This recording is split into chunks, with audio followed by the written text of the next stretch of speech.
Hello and welcome to the Brutal Iron Gym podcast, where our goal is to cut through the BS and deliver the brutal truth about topics related to health and happiness. So today's topic, we're going to be looking at nutrition, and we're going to be discussing diet expectations and diet adjustment concepts. So we're actually going to do this in the context of a recent email that I received from someone, and just kind of talk through their scenario, and likely it's going to bring up some things that we all relate to and lessons we can all learn from. So the person sent me back in an email. They said, I had a question about your nutrition plan for fat loss. And this is a nutrition plan that I wrote for them. And they said, I have been doing it for 2 weeks and have actually gained half a pound. And remember, this is for fat loss. So they've been doing it for 2 weeks and have actually gained half a pound. I do feel great. I have a lot more energy throughout the day, and I'm not falling asleep in the middle of the day. But I've gained weight. What am I doing wrong, and how should I adjust? So, the reason why I thought this would be helpful is they're not doing anything wrong. So they've gained a half a pound, and they're in a fat loss program. So how can I say that that's not wrong when they've actually gained weight? There's a whole bunch of factors, and I wanted to kind of run through that in this podcast. And it would be helpful for them to hear, but overwhelmingly I think this is going to be helpful for a lot of other people to hear. And then also I can maybe save this and send to my clients in the future. So there's a lot of processes that when you start a diet, there has to be an establishment, I'm trying to think how to word this correctly, is before the diet can really fully take effect, some things have to get into place. And we have a lot of those factors going on with this person, and I wanted to kind of run through those and explain what's going on. So they've only been doing it for 2 weeks, and that isn't a lot of time in the world of dieting. That feels strenuous to us because we've been paying attention every minute of every day. But in the world of dieting, 2 weeks is more like the establishment phase, kind of like just getting the ball rolling, getting everything set in place. And most commonly, not to pick on this person, they might have done a fantastic job in 2 weeks. But often in the first 2 weeks, people make a shit ton of mistakes. And they're doing better than they did before, but they're actually not still following the diet 100% correctly yet. Because they're trying to get things in place, but they ate too much of this, they missed a meal here, they were supposed to do this, but they forgot. There's just a lot of variance within the first 2 weeks because we're trying to learn new lifestyle habits.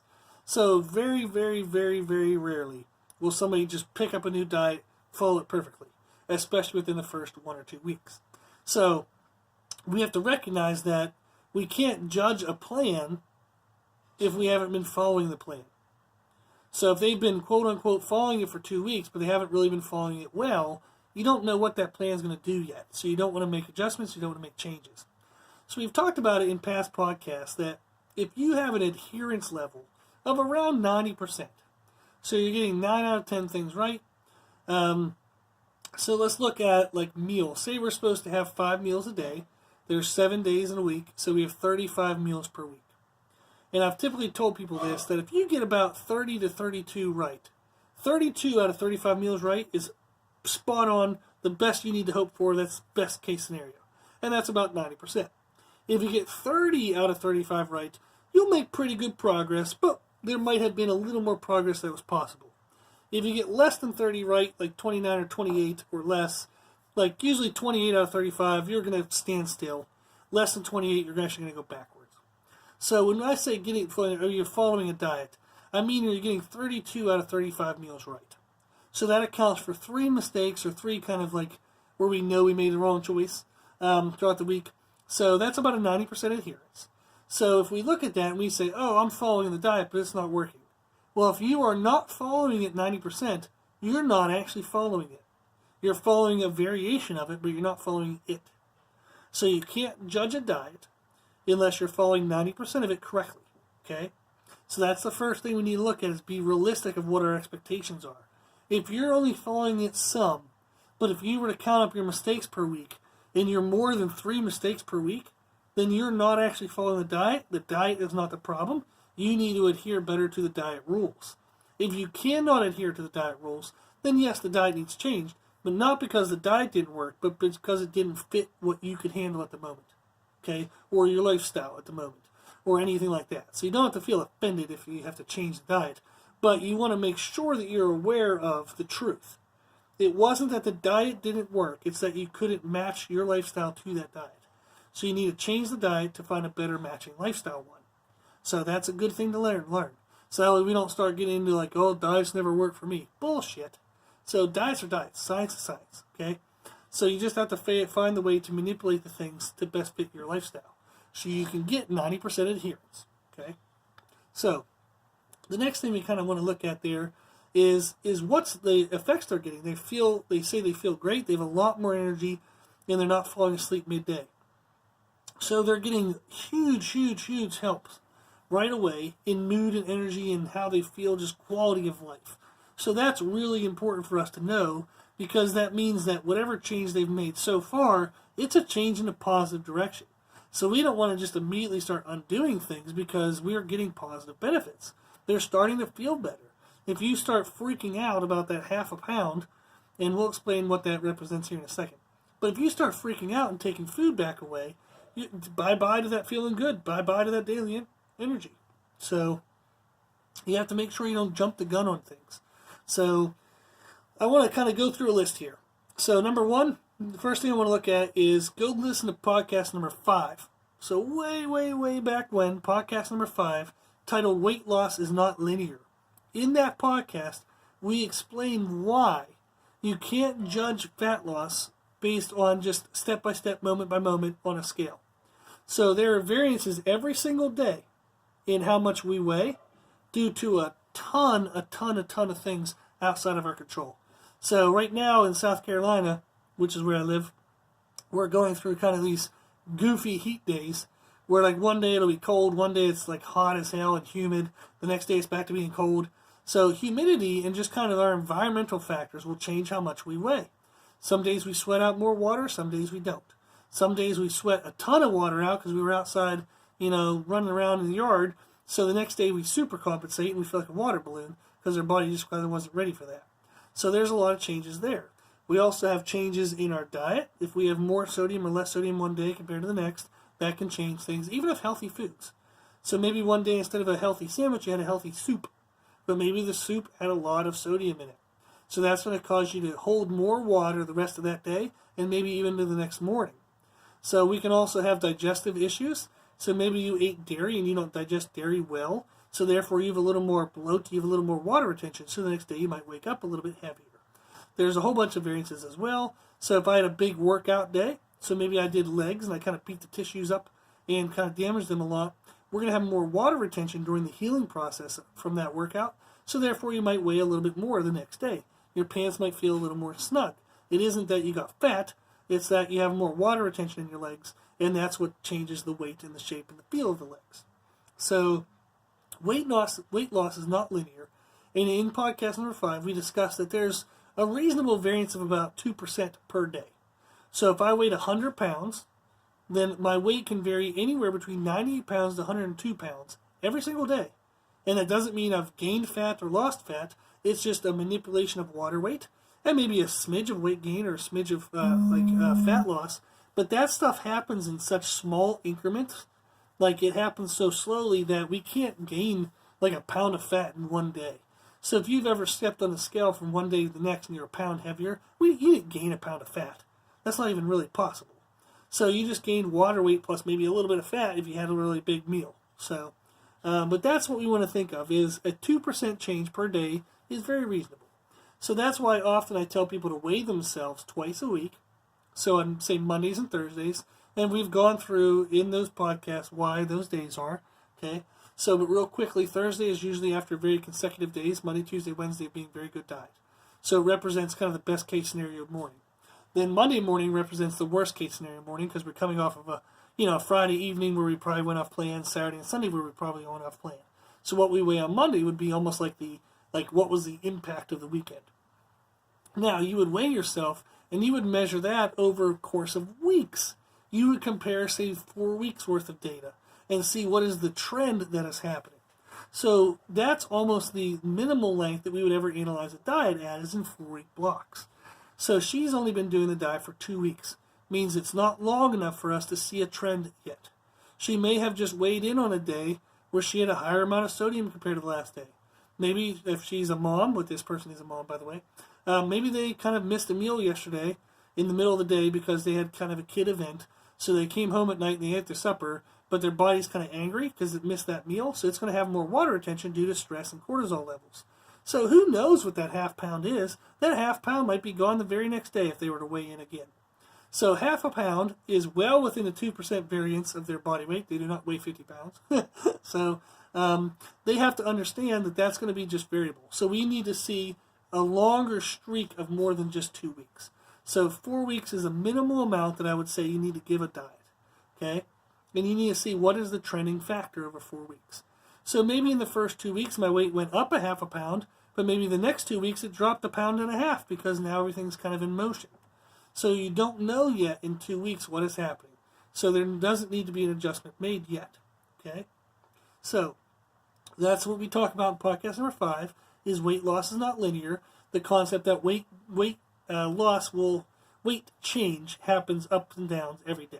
Okay? So you need to weigh yourself at least twice a week so you have 2 data points. And you need to measure for at least 4 weeks to see what the trending result is. Then in podcast number 228, one we just did recently, we talk about how you can track progress and learn how to adjust your food based on your performance indicator or performance marker and based on an aesthetic marker. So not only, what do we see in a scale, but how do we feel and what can we do with our body? So she said she's feeling great, she has a lot more energy, and she's not falling asleep midday. So that's a good thing. We don't want to make changes yet because, again, it's only been 2 weeks. So maybe if we are 6 weeks into it, and she said, oh, okay, I've gained a half a pound, I do feel I have great energy, I just feel better throughout the day and I'm not falling asleep midday, but at 6 weeks I've gained a half a pound. We would say, okay, half a pound, it doesn't seem significant, but at 6 weeks we should have a weight loss if we're on a fat loss program. So maybe we would make an adjustment at that time and see if we can start getting a downward trend. But we don't want to make a change, a caloric reduction so severe that it impacts how good she feels throughout the day or her energy levels throughout the day. So that's kind of the idea. Now, what happens if she gained, say, 4 pounds in the first 4 weeks? Ooh, okay, we're overeating, and we can definitely bring those calories down. So you have to kind of collect all of the data, and that's what podcast number 228 talks about, is what is all the data that we'd want to collect. So if I just look at a scale, that's an incomplete picture. And again, in podcast number 5, we talked about why that is. And that's because a scale only measures how much we weigh. It doesn't measure what that weight is, whether it's muscle or fat or water. So we don't know what the changes amongst those 3 elements were to create that half a pound. And this gets into the next step for her, is that she just started training, weight training, resistance training on a regular basis just recently, within these last 2 weeks or so. So the effects of a newly started resistance training program on the body can often be a little bit of weight gain. It does not mean they gained body fat. Okay? What it is they now have that damaged tissue, so your body's going to hold more water around in the muscle cells to help repair that muscle damage. So you will have more water weight in your body when you start weight training initially, and anytime you do a very severe hardcore workout, even if you're an advanced lifter.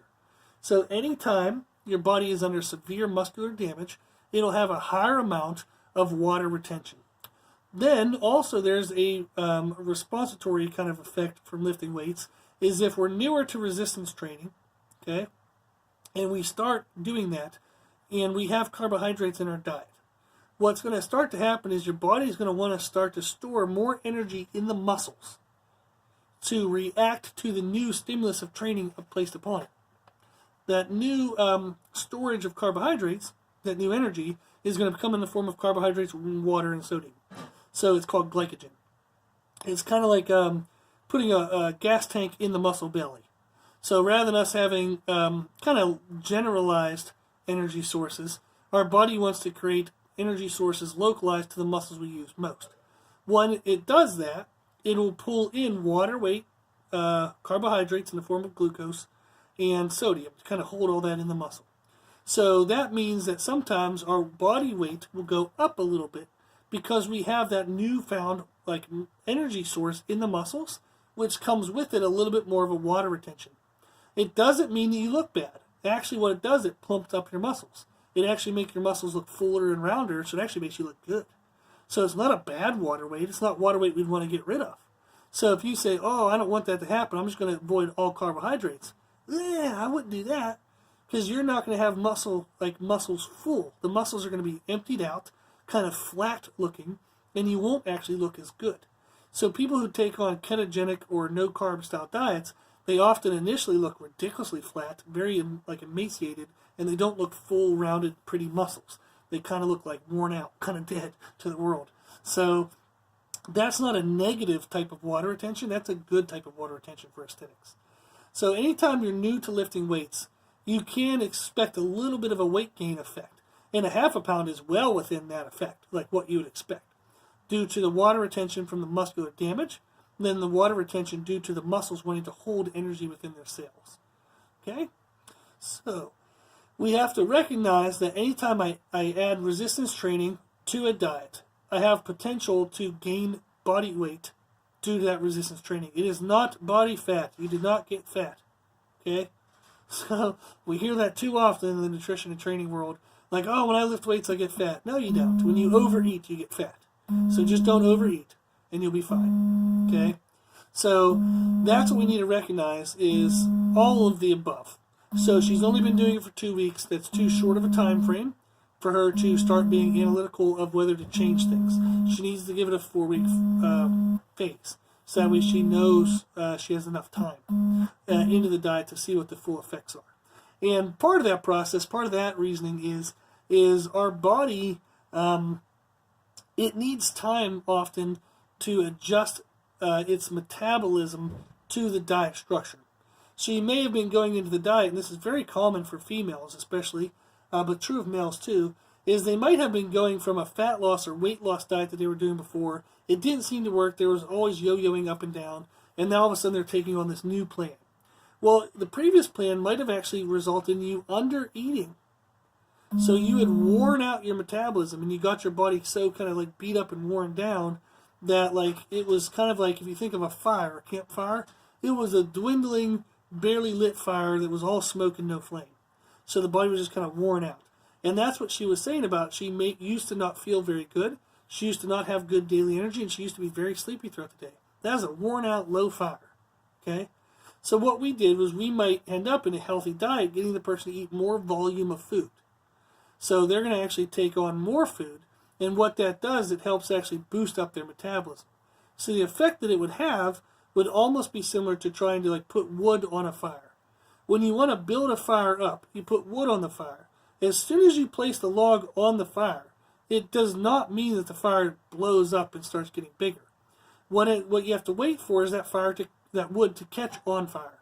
And then all of a sudden the wood produces more fuel for the fire to grow larger. So that's also one of the reasons why we wait at least 4 weeks to make sure that a diet can take full effect, is you have to wait for that food to catch on fire. You have to wait for that food to build up your metabolism. So that's often why somebody might report feeling better before they report seeing a fat loss, because their body is just now starting to adjust, the metabolism is just now starting to grow. Okay? So again, that's why we have to give it at least 4 weeks. So that's kind of a lot of things we can think of, okay, is why we have to wait at least 4 weeks to see if a fat loss diet is truly in effect and if it does need modified or adjusted. Once we've waited the 4 weeks and say the diet hasn't resulted in fat loss yet, so you're like, okay, I feel better, everything's going good, but that number on the scale is actually still creeping up a bit, or it stayed stagnant, and we would like it to go down. So what you need to do then is you need to look at, okay, if I'm going to make an adjustment, so that's the next part of our little podcast here is the diet adjustment concepts, is what do I adjust? And this is actually relatively simple. So in most healthy, good structured diets, we would be having about 0.6 to 1 gram per pound of body weight in protein. So if I weigh 150 pounds, I would have around 150 grams of protein, maybe down to 120. So 120 to 150 grams of protein, somewhere in there. So if we have 0.6 to 1 gram per pound of body weight in protein, that's a good amount of protein. So If I know I want my body weight to go down, I have to reduce calories. I don't reduce calories by reducing protein. You want to maintain always 0.6 to 1 gram per pound of body weight in protein. Always. So do not decrease that when it comes to trying to get a caloric reduction. You want to decrease carbs and fats. And the reason why is it's excess carbs and fats that translate, that get converted over to body fat way, way, way more than protein does. So if you reduce the things that get converted to body fat, you have a better chance of reducing body fat. Kind of makes sense, right?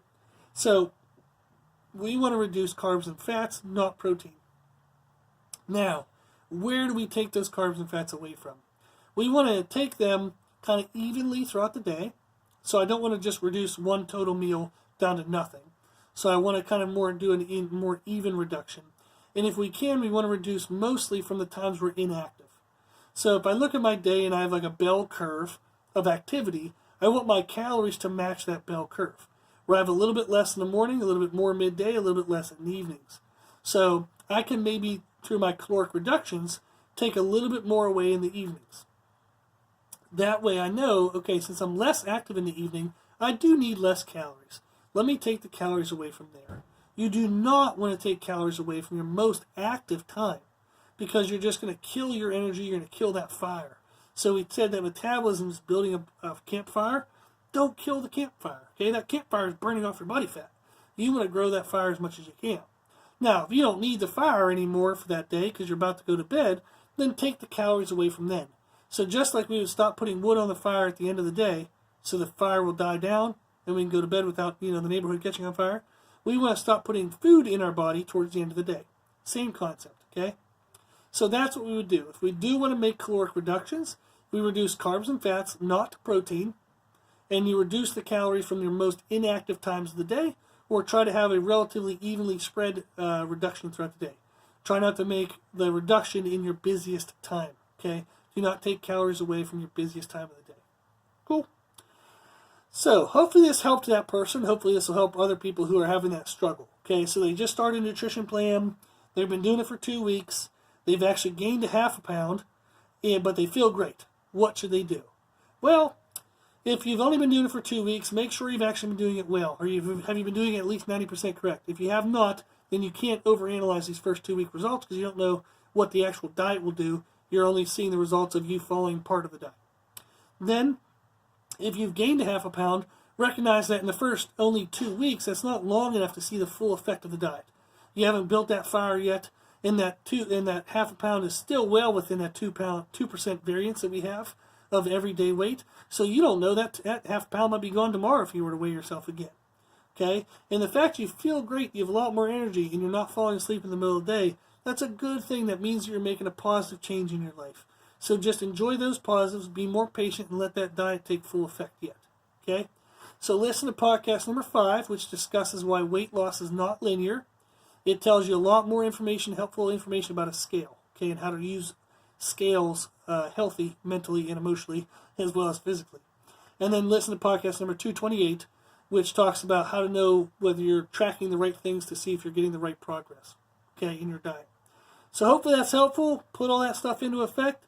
And if you have any questions beyond this podcast, but within this realm, just something we haven't discussed, shoot us an email, brutalironGym@gmail.com, and I'll help answer your specific question. Okay? So hopefully this was helpful. If you like this information, you can find more from us on Instagram, Facebook, and Twitter, Brutal Iron Gym. Also, if you like the podcast, please share it with family and friends. So the more people we help, the happier the world will be. And if you have any questions, feedback, or suggestions, we would love to hear from you. So please reach out to us. This podcast is for you. We want to know what you want to learn about. Okay? Our email is brutalironGym@gmail.com. As always, I hope this was helpful, and thank you for listening.